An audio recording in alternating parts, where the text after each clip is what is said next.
நீங்க தேவன் விரும்புகிறபடி அவரை ஆராதிக்கிற போது முதலாவது அந்த ஆராதனை என்ன செய்யும் சொன்னா உங்களுடைய ஆவியை உயிர்ப்பிக்கிறதா இருக்கும்.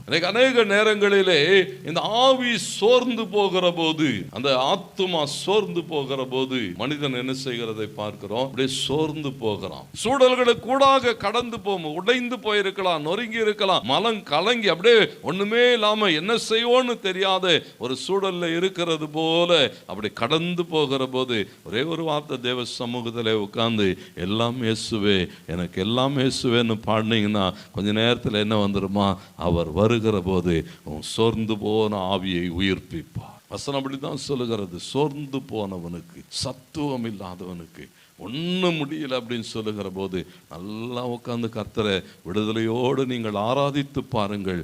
அவர் வருவார், அவர் வந்து நம்முடைய ஆவியை உயிர்ப்பிப்பார்.